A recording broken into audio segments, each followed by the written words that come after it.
Dude, are you honestly going to tell me that you genuinely believe that it was about the consumer? Give me some moves, agility! So to all my geeks and nonsensical gamers, welcome, and how you doing?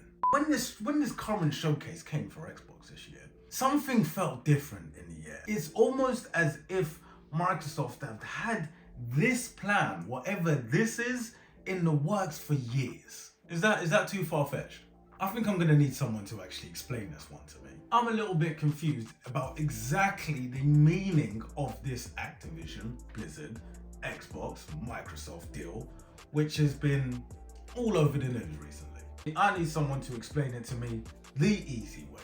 Let's just forget all the jargon so that we don't have to fish through the so-called 1 million documents which have been presented during this case, especially when you're dealing with the amount of $68.7 billion. I am not going to say that it is beyond the realm of possibility that when this type of money is involved, a few palms are going to be greased. If you honestly believe that this dealing or whatever dealings are happening where everything was above board, then you must be mad. There is no way we are going to sit here and believe that something such as this is just that simple. Now, if you have not heard, recently Microsoft have just won a crucial FTC case. This is in relation to the takeover of Activision Blizzard. And this news itself seems to have people going crazy. If you look in comment sections, people are talking nonsense. People have lost their minds. There are hot takes. Some people are actually talking some real common sense, really. But for the most part, it's pretty much hysteria. And my ultimate question is, what's the big deal? Like, genuinely. I mean, between us, are you gonna tell me right now that it is because of Call of Duty? But when I look at this whole thing now, I kind of think to myself, was this not the whole point of the console wars before? Wasn't the whole deal to be like, my console is better than your console? And what does your console have to give me to make me want to jump platform? Ultimately, that's what it used to be. And it is, although extremely aggressive with the way in which they're taking it, it seems to be like that is what Microsoft is doing. And if you ask me, I am saying fair's fair. If Sony had the money to be able to acquire Activision Blizzard, then why did they not try to buy them first? Do you get what I'm saying? It's business. I mean, I've been Sony for days, even though I got an Xbox, I was always Sony. And I mean, yes, it sucks. It sucks. I get it. I understand how annoying it may be. This is that industry. And many people are asking themselves, is this fair? And if you want me to give you the straight answer, I can tell you the answer is no. But when has it ever been about it being fair? Dude, are you honestly going to tell me that you genuinely believe that it was about the consumer? There have been so many examples in the past throughout gaming to show you that these companies do not care about the end consumer.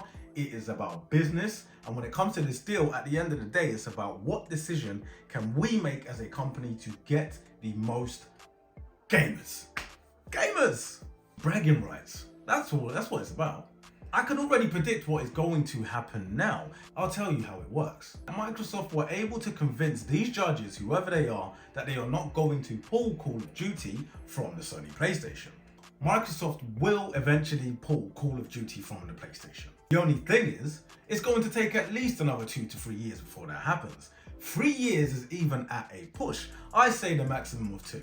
Just to show that it is all in good faith, the next 2 years, please expect to see Call of Duty on your PlayStations and even your Nintendo Switches if they manage to ever do that. But after year 2, lines will be drawn and no longer will Call of Duty or any of your other beloved Activision Blizzard games be coming to PlayStation. And as much as it hurts me to say, you have to say well done, because that is an extremely aggressive business move.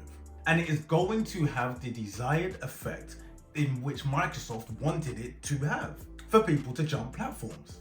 But then the one thing that we do have to do though, we have to now understand that there is most likely going to be a bit of a gold rush. And the gold rush is going to be to now sign up these studios, sign up the best developers, the best studios, and that in itself, I could say, is probably going to be a bit of a problem.